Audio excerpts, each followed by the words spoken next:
Central Government ka haukiba November tang kumapanda New Delhi da Peace Agreement kuyek pinakraba Pambay na lusingba United National Liberation Front UNLF amadi masigi lanmi sanglop MPA gi lusingba amadi Kader Singh December ke tang ani 2023 da Manipur gi lengak na Kangla gi manung Kangjai bungdo okre Chief Minister N Biren Speaker T.S. Satyavrata Raya Sabha ki MP Sana Jaba Works Minister Govindas Konthaujam Mahut Minister Y Khemchan Chingba MLA Minister kaya Civil amadi Police ki Official kaya su saruk yaduna pangthokhiba thorom aduda Pambayna lusingba UNLF ki Kader lising ama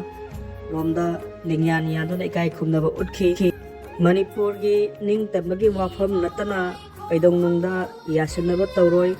makha tana ningtamba phangnabagi thabak wari sanakhigani loinana politician gi oiba solution ama poraktriba phawa khulai amatta India lengakta sinakhiroi haina Pambayna lusingba UNLF ki chairman in charge oina thau puriba wairangthem nungyaina phungdokre makha taraduna party asina haukiba November tang kumapanda New Delhi da center ga peace agreement khuyek pinakhiba adugi matong tarako oina Kangla gi manung Kangjai bungda pangthokhiba Kader Singh okge thoramda wangang aduna nungyaina makha tana hai State government na makoibu opgi thorom ama pangthokiba si yamna nungai biba phawi party asi kumja lising amaga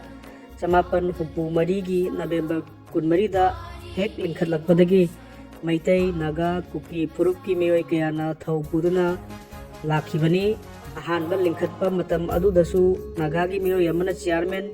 Kuki Purukki mioi amana vice president amasung Arambam Samendra General Secretary oiraga apunba Manipur amagi wakalonda lingkhatkibani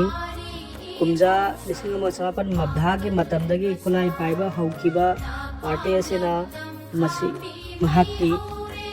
party na khulai paibagi laho ama chatharakpada reformist ki oiba khongthangching yaudaba yarakse haina panki bu handak Manipur asi hana maning makha tamlamba lebak ama oirami haibadu India na masak angle haibadu government oina khanghalakle loinana Manipur ningkha tamlagi matangda kaidongda yasinaba tawroi haibagi wafamdasu India government ka wari sanaba si chatharakibani loinana wari sanaba si ingna sikna Sathaba yanabagi tamak ceasefire agreement ama kuyek pinasi haibadagi haukiba nabi matang kumapanda kuyek pinadana wari sanaba haukibani haina panki